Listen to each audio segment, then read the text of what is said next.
John Finnemore's Souvenir programme.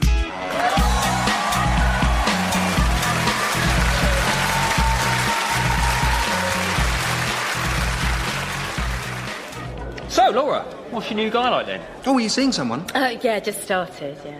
Well, so, what's he like? Well, you know, it's still very early days, but I like him. I really like him.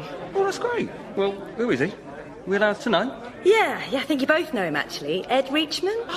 Oh, yeah, we know him a bit. He's really nice, isn't he? Yeah, Ed, he's a great guy. Yeah, he's really funny. He is funny. Yeah, really, really funny guy. And not violent at all. What? I said he's not violent. Not at all. He's not violent? No. And as you say, he's funny. Yeah, but did he used to be violent? No, that's the great thing about him. He's never been violent. But his friends are? Are they? I didn't know that. Well, all the more credit to him for not being then. Tom? No, really, I don't know what Nick means at all. Ed's not violent. No, that's what I said. No, but if he's not, why would you say he wasn't? Well, you've answered your own question there, haven't you? Nick, if you told me you were going out with someone and I said, oh, great, she never sets fire to things, what would you think? I'd be pleased. You wouldn't be a bit worried, a bit unsettled? No? Well, I suppose I might wonder why you hadn't said whether or not she was violent. Right, fine. Well, I think I'm going to go. No, Laura, don't. No, I think I will. A bit of a walk. See you. Bye. Nick, wouldn't it just be easier to tell her that you fancy her? No. It's not my style. I'm just going to subtly put her off every other man in the world.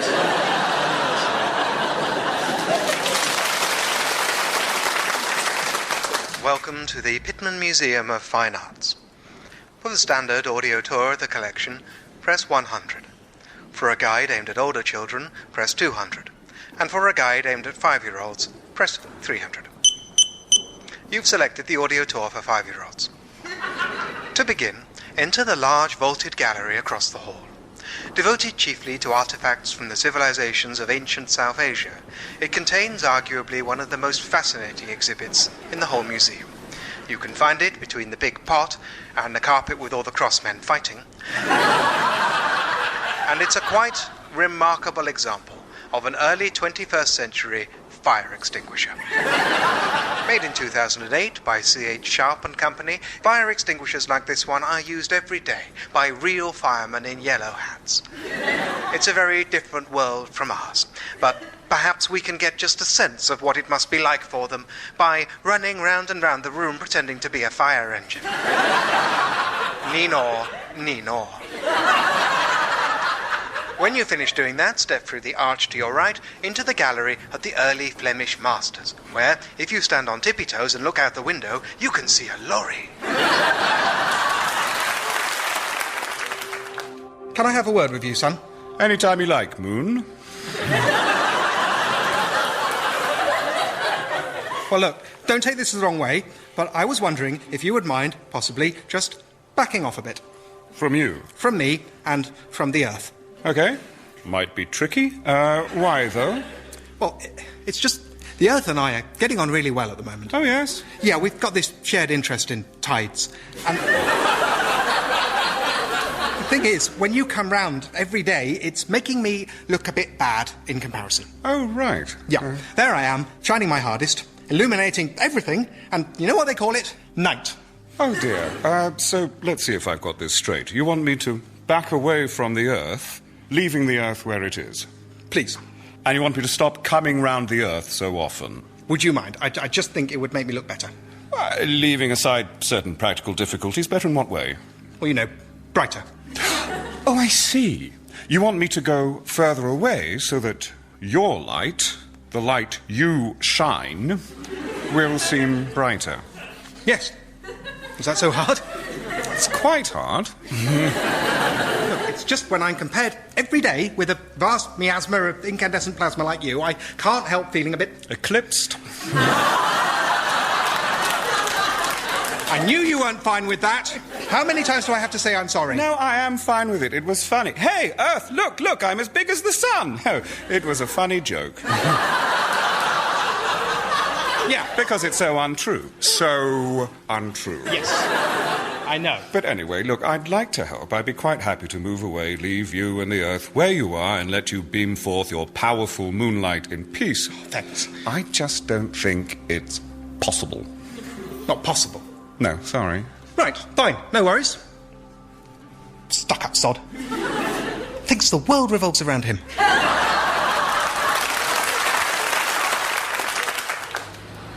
Have you heard the good news about Jesus? No, what is it? Matt West have approved his mortgage application.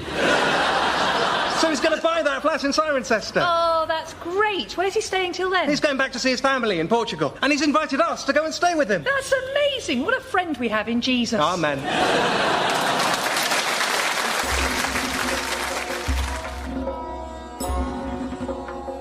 Hear my plight, O mighty King Solomon, whose wisdom is praised above all things. Oh, not all things. Just a lot of things.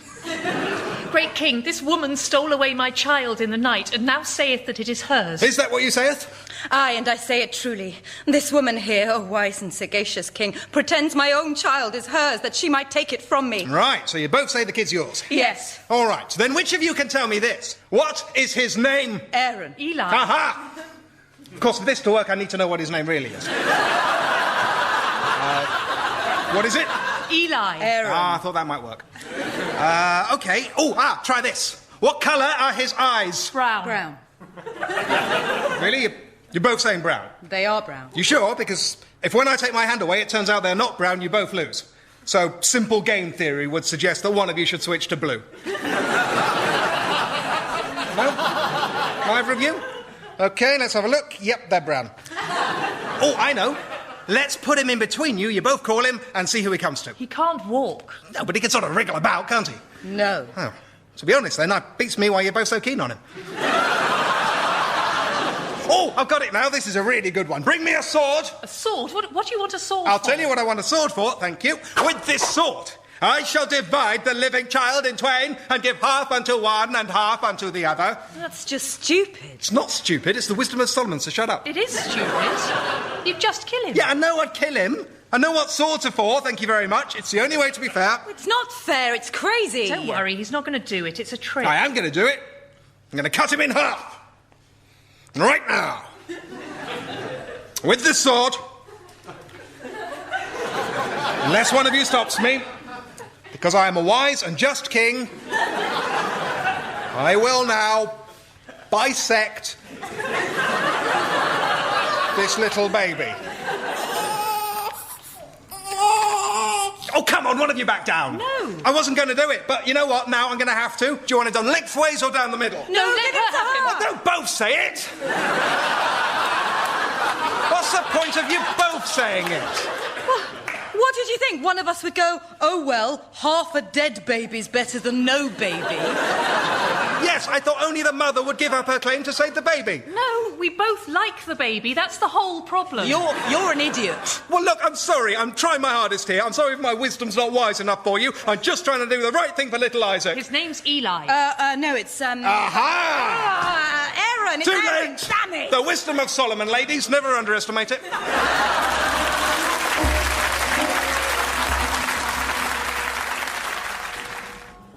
This gallery is devoted to the masterpieces of the Italian Renaissance, but they're all boring. There is one of a horsey, but whilst it is a capable rendering, it is badly let down by the artist's failure to show the horsey doing a poo. However, you may notice something about this gallery that's rather special.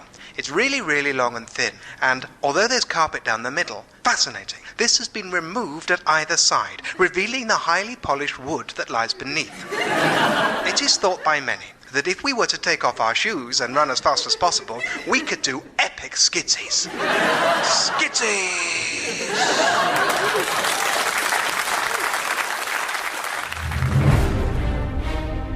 This summer, an epic motion picture brings you the romance, the danger, the compulsion of the only remaining form of transport we haven't done a film about yet. Stoppable, the Tram Story. Starring Ollie Rockberger as Sam the Tram Armstrong. Sam, please, I'm begging you, stay away from the trams. Can't do it, Sue. I'm a tram driver. Trams are what I drive. But the doctors say the trams are killing you. God damn it, Sue. If I have to live without trams, ain't I already dead?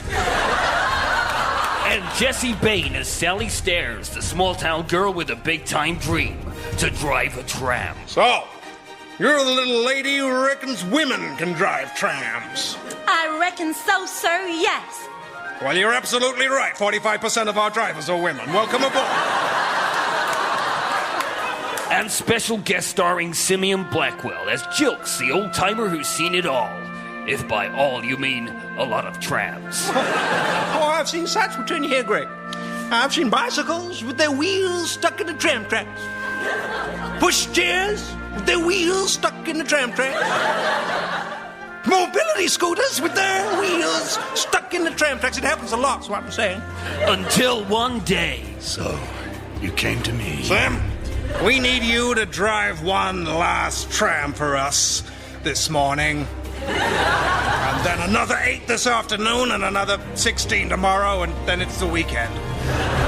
A story of drama. Sam, I don't know what to do. There's a woman back there riding the tram and she didn't validate her ticket when she got on. Pull yourself together, Sally. I don't know if you've noticed, but I've kind of got my hands full driving this tram. A story of passion. I don't know much about this world, Sally Stairs, but I know this. In every city with guts and heart and a kind of raw vitality, from Melbourne to Zurich, from Antwerp to Croydon, there you will find trams and the men and women who love them. Oh, Sam, kiss me. Right here, right now, on this tram. I can't, Sally. I'm married. To the tram. No, to a lady. Oh, I'm so sorry. It's a story of trams. Stoppable, the Tram Story. For the love of God, won't someone stop the tram? Thank you.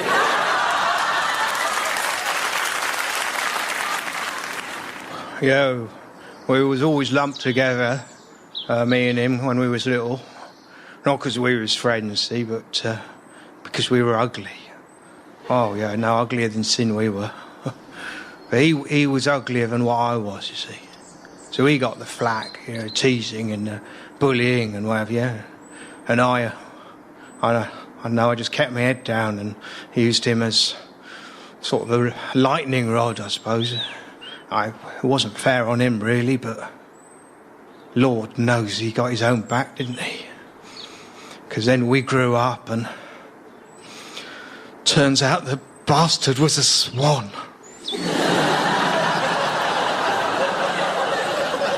That wiped the smile off me beak, I can tell you. Me horrible twisted beak. Do you believe it, a bloody swan? And a very fine swan indeed. Whereas me, what happened to me was what happens to most ugly ducklings. I became an ugly duck. Quack.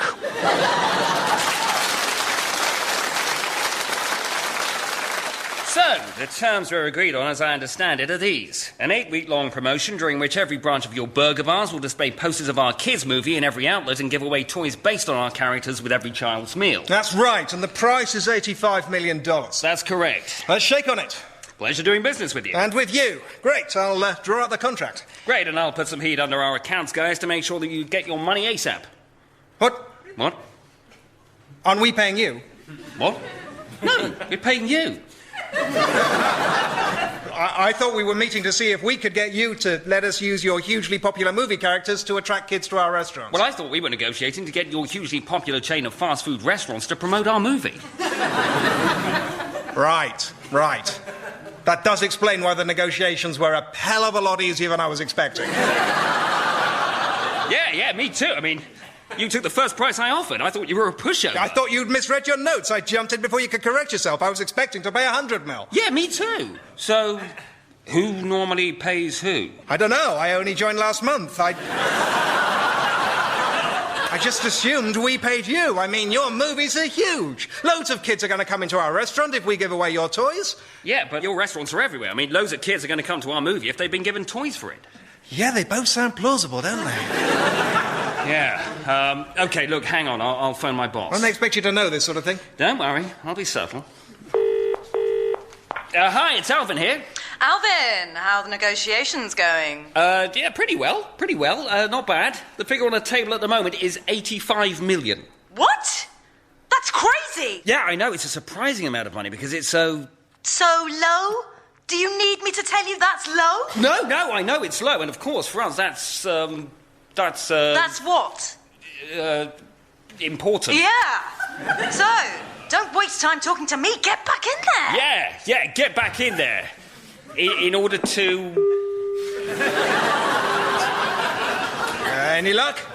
Well, she has strong feelings about it. Which way? Not sure. Look, why don't you phone your boss? Yeah, that's the logical thing to do next, but for the purposes of this sketch, let's say I've already done it and it didn't help. OK, well, as I see it, there's two things we can do. One, toss a coin for it. The winner charges the loser £100 million, and if it turns out that's the way round it usually is, we're both fine. If it's the wrong way round, one of us gets fired and the other one has pulled off the best deal ever. Yeah. High risk, though. What's the other choice? We could divide the money between us, run off to the Bahamas and stop using toys to bribe children to eat badly. Oh, great. Let's do that. You are now standing in the centrepiece of the museum, the Egyptian gallery. But there's no mummy, so hey. However, this gallery does contain what is generally agreed by 5-year-olds to be the jewel of the museum's collection. If you look to the left at the big cat with no ears, you will see a funny man in a chair. His name is Lawry. He's here to make sure robbers don't steal anything. And look at his nose. I mean, just look at it. It's sort of mainly red, but it's got all purple bits in it, and it's ginormous. Until recently, it was not thought that a man's nose could even get that big. But recent evidence indicates that it can, because this man's has. But two questions continue to perplex 5-year-old scholars. How did it get like that? And what happens when he sneezes? Maybe Mummy will know. Let's loudly ask her.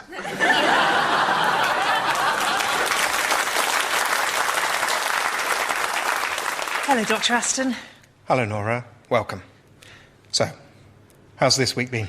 Oh, hard. Really hard. Trevor was waiting outside work again today. Said he'd been there all day. He asked me again to run away with him. Says if I don't, he'll kill himself. And do you believe him? I don't know. He always says that, but maybe this time he means it, so maybe I should. And it's my fault, really. I must have encouraged him.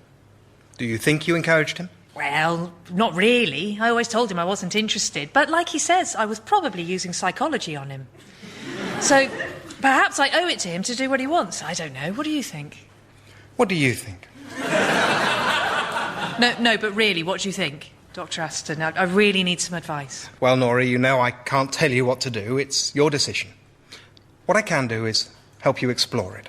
For instance, when you contemplate running away with Trevor, what feelings do you have about your husband? I know. I know Patrick would be heartbroken. But the thing is, he's so loving and nice, he'll find someone else easily and they'll be happy. Whereas Trevor, you know, with his tempers and everything, he might not find anyone else. Yeah. And what about your children? Well, Trevor says I can bring one of them with us. But only one, because he needs the other back seat for his wolfhound. She gets sick if she rides in the boot. But that'll be quite good, probably, because then Patrick and me will have one of the children each, so that's fair. Right. Of course, it's possible Patrick would go to court. Yeah, well, that's why we're going to go on the run. Trevor's already moved out of his house and burnt it down. And he's going to follow his dream of getting a job in a travelling fairground. And until then, we'll just sleep in the car. I mean, when I say it out loud like this, it sounds a bit stupid. But when Trevor says it, it all makes sense. Does it? So what do you think I should do? I really can't tell you what to do. Oh, I wish you could. Yep, so do I. But I can't. I can only guide you towards what feels right to you. What feels right and not what feels completely insane. Well, neither of them feel right. I mean, staying with Patrick makes me feel happy and relieved and stops me feeling sick because I love him and he loves me. That's interesting. But it means upsetting Trevor. Whereas running away with Trevor makes me feel panicky and I cry a bit, but I wouldn't have to say no to him, so maybe I should run away with Trevor. OK, well, before you decide... I think I have decided. Before you decide, here's a technique. Imagine yourself a week from now if you've chosen to go with Trevor. So, you and your daughter are living in Trevor's car with his wolfhound as he drives around, avoiding the police and hoping to run into a travelling fair to join you. Yeah. Yeah, OK. Now picture how you might be feeling. Do you feel regretful, worried about your kids, sorry for Patrick? Do you feel like the pattern of self-sabotage we've talked about here for years has re-established itself at all? Or do you feel, and this is equally valid, do you feel basically fine? It's hard to say. Is it? Really? Is it?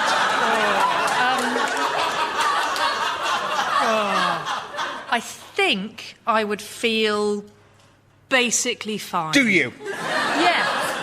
Yeah, I think so, because maybe Trevor's turned over a new leaf. Because all he needed was someone who loved him to make him give up the drink and the drugs and the illegal dogfighting ring. Yes, maybe. What's another possibility? I don't know. I'm so tired. Just tell me what to do. Nora, I can't tell you what you should do or should not do. All I can do is help you look at the decision yourself, look at it head on, your loving husband and kids on one side, your arsonist, dog-fighting stalker on the other, and see what feels right. Tell you what, cough once for Trevor. No, listen. And twice for Patrick. Thank you, Dr. Aston. Thank you so much. Just a cough. Oh, was it? I thought you were saying stay with Patrick. Yes, I was saying Patrick. Obviously, Patrick. Trevor's a psychopath. Stay with your loving family and stop deliberately screwing up your life. OK. Right. It's one point of view you might want to consider.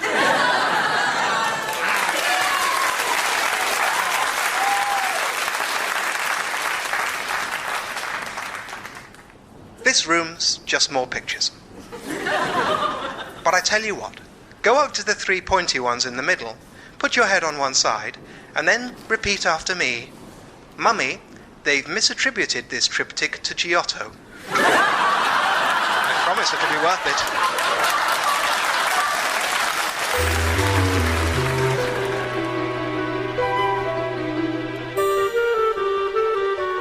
Well, since you ask me for a tale of chivalry and mysterious strangers, I believe I have something that will meet the case. My story takes place during one of the long, hot summers of which the year 1930 was so unaccountably made up. Anxious to escape the heat, I bethought myself to visit Bognor to take the waters and Bournemouth to drop them off.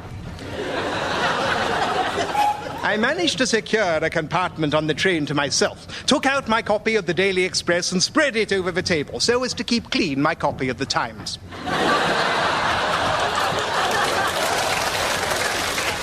At that moment, the compartment door was flung open and a stranger burst in. The intruder was a young lady of some 23 summers, but, as I say, it had been a peculiar year, so she was 18. Hello there, I said, but at once she put her finger to her lips, frowned, realised she wasn't the one speaking, and put a finger to my lips. Pray do not betray me, she seemed to say with her eyes. Pray do not betray me. And then did say with her mouth. But, kind sir, if you have any compassion in your soul, hide me at once. I did not have to be told twice. Hide me, I beg of you. But of course she had no way of knowing that. Without a second thought, I seized the fair intruder by the waist and lifted her up onto the baggage rack. With a second thought, I realised I had not so much hidden her as placed her more prominently on display. My third thought, however, was a happier one, and when I had finished enjoying that, I had a fourth thought. I opened a capacious travelling trunk I had brought with me, emptied out the capacious swimming trunks it contained, and looked at her meaningfully. She at once understood, and no sooner had she put my plan into action when two ruffianly strangers burst in. One was tall, the other short. One was thin, the other fat. One was hairy, the other bald. One was a dog, the other a cat. No, I and getting carried away. One was not a dog, the other was not a cat. Presently, the one who was tall, thin, bald, and not a dog spoke. Forgive this intrusion, sir. He purred insinuatingly, his eyes darting around the compartment like a lizard in a compartment.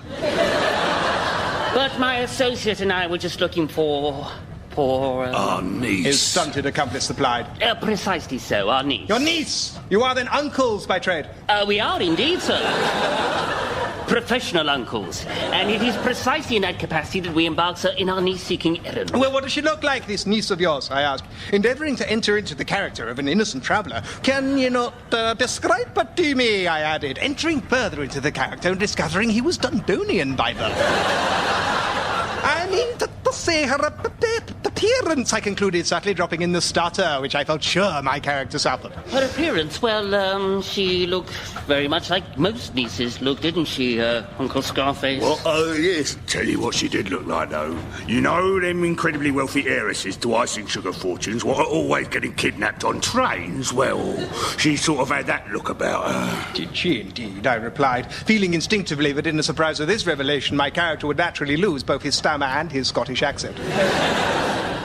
As it happened, she did have rather, in the process of being kidnapped, icing sugar heiress cast to her countenance, yes.